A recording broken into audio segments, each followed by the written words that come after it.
मेरा नाम भूपेंद्र है भाई, गांव रिठाड़ फोगाट का निवासी हूं मैं। और आज हम ये हमारा जो वर्तमान सरपंच है काम सिंह, वो अपनी मनमानी कर रहा है, ना किसी मेमरा की मानदा, अवैध कब्जे करवा रहा है बिना अनुमति है। उसने भाई पेड़ कटवा कर 2.5 एकड़ में बेच दिया, अपनी जेब में खा गया, अगर डकार गया वो भगवान जाना या वो काम सिंह जाना। तो आप आज डीसी के माध्यम से आपने ज्ञापन दिया है, क्या मांग है? भाई हमारी यही मांग थी, एक तो उसका मकान अवैध में है, दूसरी बात ये है जी उसने जो भी ये घोटाला कराया है उसकी कानून कार्रवाई हो जाए और सख्त से सख्त उसको सज़ा मिले। सरपंच गांव का मुखिया होता है और गांव राम है, बड़े बूढ़े का है, गांव राम है, जिसका राम रूस गया उसका तो वो कुंडा मुद्दा मर जाए अगर। तो ये बहुत ही एक जाति विशेष को प्राथमिकता दे रहा है सरपंच। इसके सारा ये गांव आया है, सारे मेंबर आ रहे हैं, लोकल पंचायत हुई है, वो भी आई हुई है और 4 बार गांव में पंचायत हो चुकी है। और चारों बार उसने मना किया कि भी मैं पंचायत में नहीं आऊँगा, किसी ने ज़रूरत है तो मेरे घर आओ। और वो ग्राम सभा की जो मीटिंग करता है वो भी अपने घर पर करता है, जबकि मेरे गांव में पंचायत भवन मौजूद है। आपने कब्जे का मकान बताया, किसका मकान है? ये कब्जे का मकान वर्तमान सरपंच काम सिंह का है जी।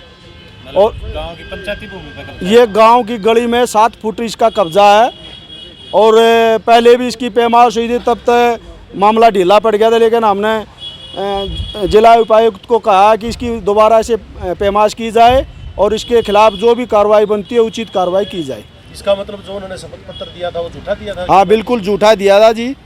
अभी जो पेड़ काटने की बात आप बता रहे हो, टेलीफोन पर सरपंच से बात हुई, सरपंच कह रहे हैं गांव वाले झूठ बोल रहे हैं, जाति विशेष को वो करने के लिए कोई पेड़ नहीं काटे। ऐसा है जी, देखो ये इतना गांव आदमी आए हुए हैं, झूठ नहीं बोलते, मौके पे जाके देखो आप, पेड़ एकदम दे कटते नहीं, ना उगते हैं।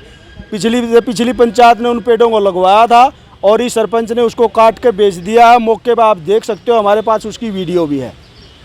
और पंचायती जो शमशान भूमि है उस पर अपने चहेतों का कब्जा करवा रहा है, वहाँ उपले पथवा रहा है, गोबर के गोशे वो पथवा रहा है, वो भी हमारे पास वीडियो है।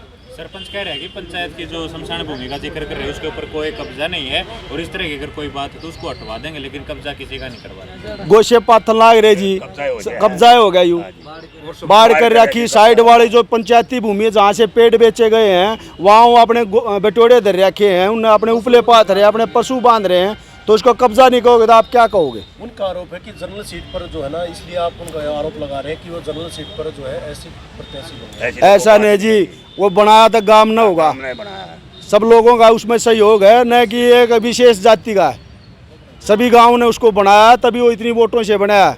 अगर वो ऐसी सीट पर इतनी वोट होती तो कई बार उसने इलेक्शन लड़ चुके थे वो, लेकिन अब की बार गाँव ने मन बनाया कि चलो इसको सरपंच बना देते हैं, कुछ नया करेगा। लेकिन वो बनने के बाद में सरपंची की अपनी पावर का दुरुपयोग कर रहा है। अभी डीसी साहब से मिले हो, क्या आश्वासन दिया? अभी हम सिटी मजिस्ट्रेट से मिले हैं, उन्होंने कहा कि इसको हम जांच करवाएंगे और एसडीएम के माध्यम से उसकी पैमाश होगी, अगर वो दोषी पाए गए तो उनके खिलाफ सख्त से सख्त कार्रवाई की जाएगी।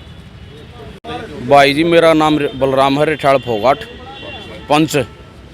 क्या मामला हो रहा है? जो मामला ये है भाई जी, ग्राम सभा की मीटिंग हुई थी, उसमें एक प्रस्ताव किसी ने लिखवा दिया, अगर भाई जो शमशान भूमि है उसको मतलब दूसरी जगह कन्वर्ट किया जाए। वैसे वो शमशान भूमि पंचायती ज़मीन में है, उसके चारों तरफ पंचायती ज़मीन है, वो कई प्लाट कट्टे थे आज से 22-23 साल पहले पंचायत में। उसमें ऐसा कोई प्लाट नहीं है, 4 दीवारी हुई है, शमशान पक्का है और गवर्नमेंट ने मतलब वहाँ इन्फॉर्मेशन भी दे रहा है कि एक वहाँ जगह भी बनी हुई है। अब वो कह रहा है दूसरी जगह प्लाट कटवाए, वो शमशान बनवाया जाए। इसके विपक्ष थे हम नहीं भाई, दूसरी जगह शिफ्ट होते यहीं पर रहने दो इसको। तो आपको बुलाया गया था ग्राम सभा की जो मीटिंग में बुलाया गया था, उसमें हमने देखा था, मतलब उसने लिखवा दिया, किसी चीज़ पर ऑब्जेक्शन उठ गया था। वैसे फिर वहाँ जो आंगनबाड़ी वर्कर भी थे और जच्चा बच्चा केंद्र वाले भी थे, उन्होंने कहा भाई हमने लेट हो रहे हैं, हमको हमारे साइन करवाया जाए। उनके साइन करवा दिए, 2 पेज खाली छोड़ गए, एक इस साइड पेज का, एक इस साइड का, एक दूसरी साइड का, दोनों पेज खाली छोड़ गए, वहाँ साइन हो गए, वो प्रस्ताव लिखे गए। वो कुछ प्रस्ताव होने पड़े, कुछ नहीं पढ़ पाए, वो 2-3 मेम्बर के साइन हो गए। उसने फिर बोलिया है अगर भाई मेम्बर एतवार को मीटिंग करें। हमने पूछी किस वजह से मीटिंग करवा हुआ सरपंच साहब? बोले आज ही हो, कोई बात कोई नहीं, आपस में बतलाओगे। उसका एक मेम्बर था, उसने बताया भाई ये जो शमशान भूमि है ना अपनी, यहाँ पर दूसरी जगह शिफ्ट करवाना चाह रहे हैं। तो मैंने कहा भाई सारे मेम्बर, 12-13 मेम्बर थे जो भी थे, उन तो बता दिया भाई साहब अपने काम में बताओ, अगर भाई इस तरह की मीटिंग हो रही है, अगर तुम चाहोगे तो कराएंगे, ना चाहोगे तो टाल हो जाएगी। तो वो गांव के लोग वहाँ गए हैं उसके पास गए तो दो पक्ष हो गए, उनकी कुछ आपस में थोड़ा झगड़ा हो गया, वो कोई बात नहीं, वो बाहर निकाल दिए। तो अब कितने सरपंच के साथ पंच हैं और कितने आपके साथ हैं? हम 13 पंच एक साइड हैं, 3 एक साइड हैं। तो सरपंच को राइट टू रिकॉल के बाद 1 साल के बाद हटाया जा सकता है, आपको पता होगा? हाँ, कानून आ गया है भाई, अगर काम नहीं करेगा गांव के साथ चलो, गांव का काम करो, गांव का काम करने के लिए बनाया गया है, ना कि अपना घर बनाने के लिए। हम ये बात कर रहे हैं, और जितना ही जब तक ये सरपंच बने हैं गांव का काम करने के लिए बने हैं। यूं भी गांव ने बनाया है, ना कि और किसी ने। गांव ने बनाया है, हमने कही थी भाई तू गांव ने बनाया है, तेरे साथ हम काम करें। पंचायत मारने के लिए पंचायत बुला रही है, तू आ, बुलाने के बाद भी नहीं आ रहा, तो सरपंच किस चीज़ का है?